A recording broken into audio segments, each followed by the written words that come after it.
Bom dia, meus amados e amadas, a minha saudação a você em nome de Jesus, que Deus te encontre em paz nesse dia, amém?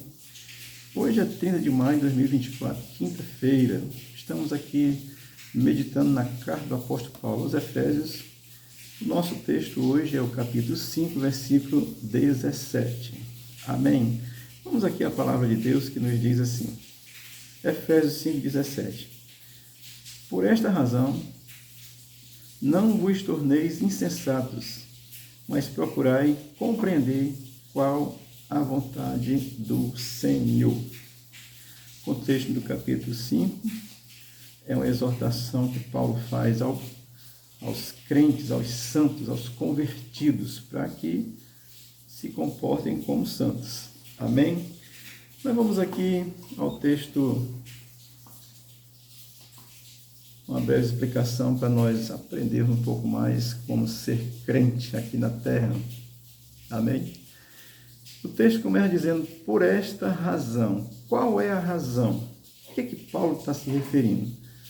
Olha, tudo que vem nesse contexto que ele vem falando, não mentir, não roubar, não fazer essas coisas, não adulterar. Eu vou atualizar aqui, não receber propina, né? Não prender os outros injustamente, todas essas coisas.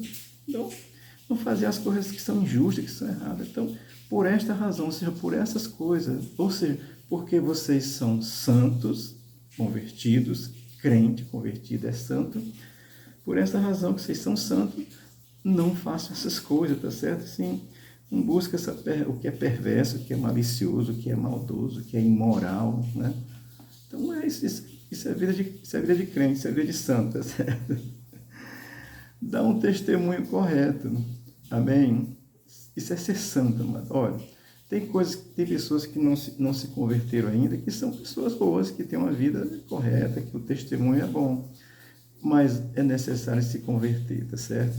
Se você lê em Atos dos Apóstolos, um homem chamado Cornélio, era um homem justo, temente a Deus e dava esmola.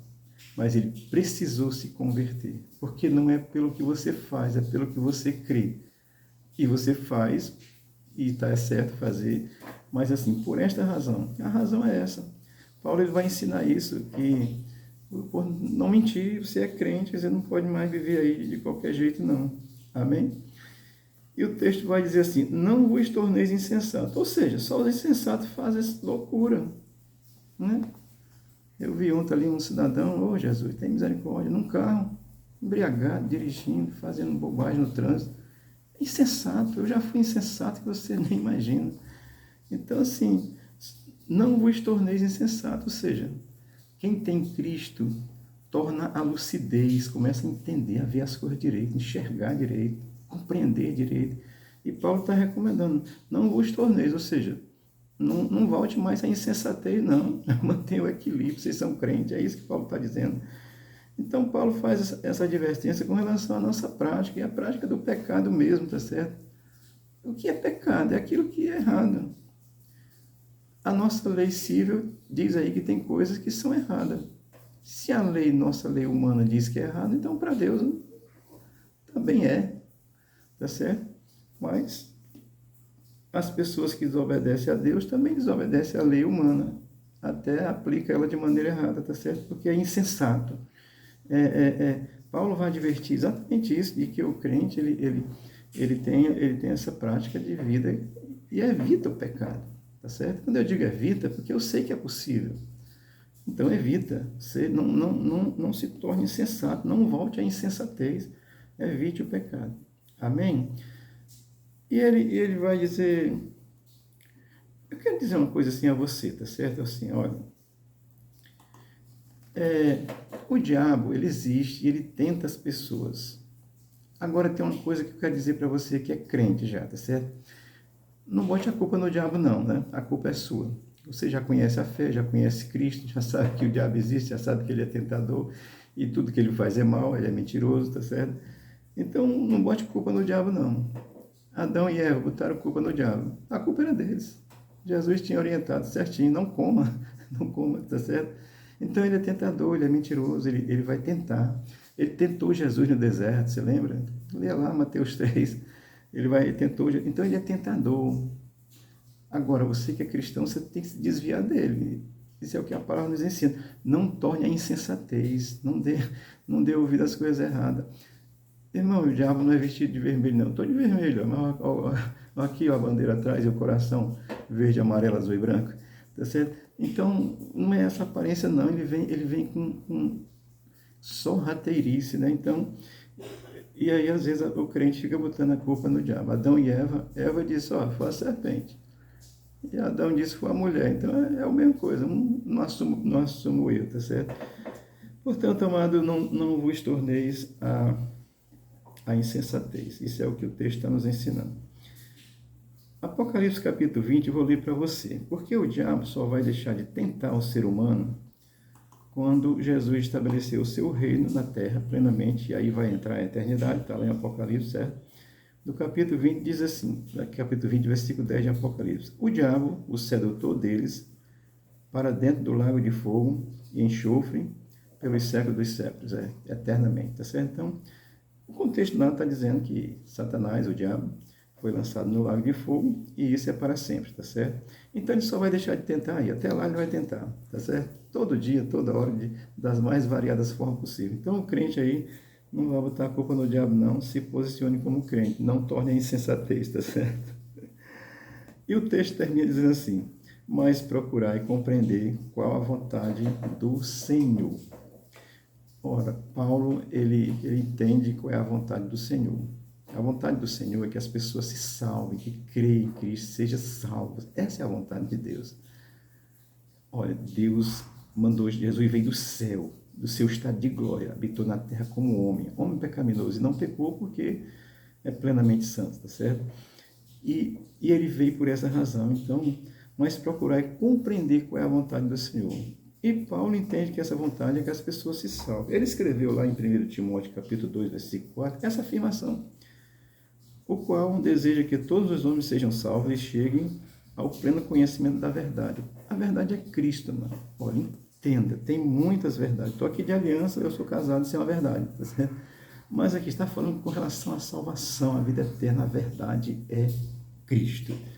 Portanto, eu estou trazendo essa breve reflexão, Efésios 5,17, onde Paulo vai nos orientar por esta razão, porque você é crente, então você não vai se deixar levar pelo coisa, não volte à insensatez, tá certo?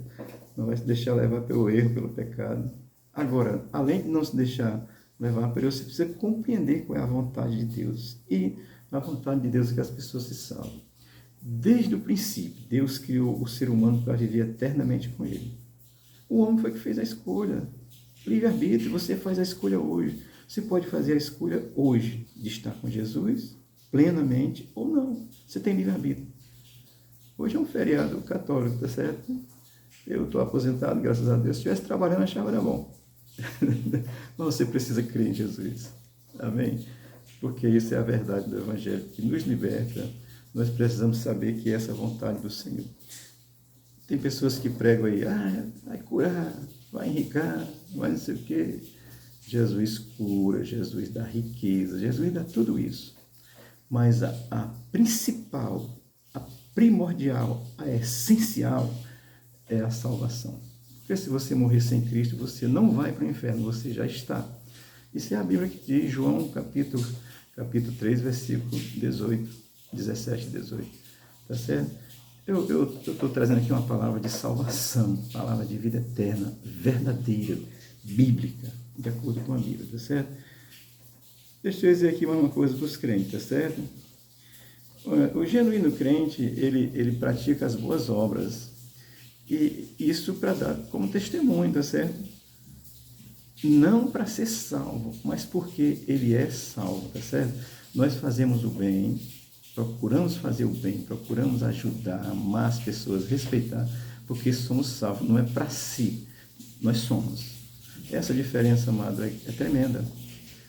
Faça o bem, mas você não vai ser salvo por fazer o bem. Você vai ser salvo por crer. E quando você crê, essencialmente você tem que fazer o bem. É impossível alguém crer em Cristo e querer o mal para os outros. Amém? Uma breve reflexão. Deus te abençoe. Hoje à noite, às 19h30, aqui na Rua Guarani, 1938, João 23, nós temos aqui um culto de doutrina, é ensino da palavra. Pegar a Bíblia e buscar entender o que é que está dizendo, tá certo? Deus te abençoe, tenha aí um bom dia, o Senhor seja contigo, abençoe a tua casa, abençoe a tua vida, em nome de Jesus. Amém.